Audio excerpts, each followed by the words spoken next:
அருளாட்சி செய்து கொண்டிருக்கக்கூடிய ராஜராஜேஸ்வரி அம்பாளுக்கு 10ஆம் ஆண்டாக லட்சார்ச்சனை குங்குமர்ச்சனையோட மகாபலம் என்று சொல்லக்கூடிய அம்பாளுக்கு மிகவும் பிடித்தமான சித்ரா அன்னங்கள் என்று சொல்லக்கூடிய வகையான அன்னங்களோட அம்பாளுக்கு நெய்கோள தரிசனம் இப்பொழுது நம்ம தரிசனம் பண்ண இருக்கிறோம்.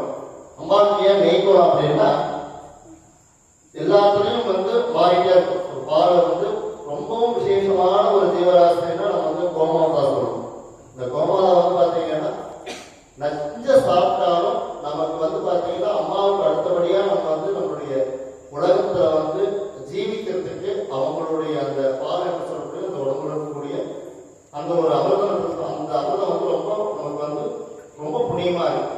அப்படி பாலா இருக்கக்கூடியது பால் மாறும்போது தயிர், தயிர் வெண்ணெய், வெண்ணெயிலிருந்து பாத்தீங்கன்னா கடைசியா போகணும் பாத்தீங்கன்னா நெய்.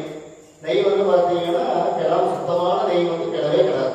அதனால அம்மாவுக்கு பாத்தீங்கன்னா என்னுடைய ஆத்மாவாகிய சரணாகி என்னுடைய ஆத்மாவை பரிசுத்தமாகி அந்த நெய்யை என் மனசு போல மாற்றி அதனுடைய ஆனந்தமா நீ இருக்கணும்னுக்காக அம்பாவை பாத்தீங்கன்னா கலிகன்னு சொல்லக்கூடிய அந்த சக்கர பொங்கல்ல அம்பாவை நெய்யை அதனுடைய தரிசனம் பண்றதுக்காக இன்னைக்கு நம்ம அந்த படையில எல்லாம் நல்லா தனியாக தரிசனம் பண்ணிட்டீங்க. லைனா வாங்க 2ஆம் தனியா அம்பாவை சும்மா அழகா தெரியுறா. தரிசனம் பண்ணிட்டு அப்படியே குங்குமம் வாங்கிட்டீங்க.